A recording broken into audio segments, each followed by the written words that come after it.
بسم اللہ الرحمن الرحیم۔ السلام علیکم۔ کیا آپ جانتے ہیں قرآن مجید کی سب سے چھوٹی مگر بے حد بابرکت سورت کون سی ہے، اور کیوں اس سورت کو مشکلات کے وقت خاص طور پر پڑھنے کی تلقین کی جاتی ہے؟ میں بات کر رہا ہوں سورہ کوثر کی۔ ایک مختصر سورت مگر معنی اور برکت کے لحاظ سے بے حد عظیم۔ کہا یہ جاتا ہے کہ یہ سورہ اللہ تعالیٰ کی طرف سے ایک عظیم نعمت ہے جو نہ صرف دل کو سکون دیتی ہے بلکہ دنیاوی یا اخروی حاجات کے لیے بھی بے شمار فائدے رکھتی ہے۔ سورہ کوثر کے بارے میں اللہ تعالیٰ فرماتا ہے کہ بے شک ہم نے آپ کو کوثر عطا کیا، پس آپ اپنے رب کے لیے نماز پڑھیں اور سیکریفائس قربانی کریں، بے شک آپ کا دشمن بے نام و نشان ہے۔ ناظرین، احادیث میں بیان کیا گیا ہے کہ کوثر جنت کی ایک نہر ہے جس کا پانی دودھ سے زیادہ سفید اور شہد سے زیادہ میٹھا ہے، اور اس کے کنارے موتیوں سے مزین ہوں گے۔ یہ بیان اس سورت کی عظمت اور فضیلت کو ظاہر کرتا ہے۔ روایات میں یہ واقعہ بیان کیا جاتا ہے کہ ایک صحابی کو شدید فائنینشل ایشوز، مالی مشکلات کا سامنا تھا۔ انہوں نے نبی کریم صلی اللہ علیہ وسلم سے مدد کی درخواست کی۔ انہیں بتایا گیا کہ قرآن کی سب سے چھوٹی سورہ کوثر کو کثرت سے پڑھیں اور اللہ سے دعا مانگیں۔ کچھ ہی عرصے بعد ان کی حالت بہتر ہو گئی اور مشکلات میں آسانیاں آ گئی۔ اس واقعے کو سورہ کوثر کی برکت کی ایک مثال کے طور پر بیان کیا جاتا ہے۔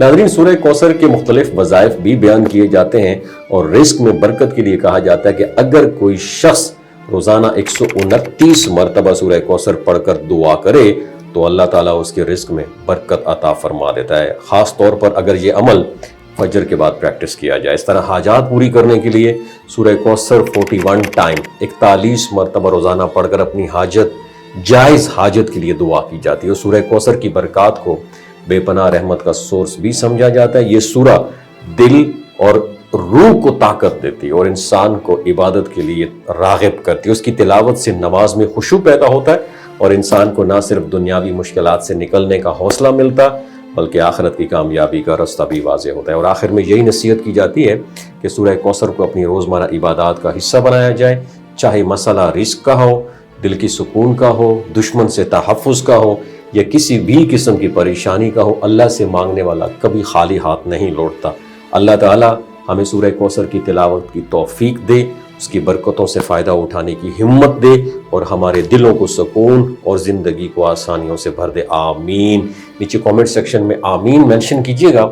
صدقہ جاریہ کے طور پر دوسروں کے ساتھ شیئر ضرور کیجئے گا۔ دل کی سکون کا ہو، دشمن سے تحفظ کا ہو، یا کسی بھی قسم کی پریشانی کا ہو، اللہ سے مانگنے والا کبھی خالی ہاتھ نہیں لوٹتا۔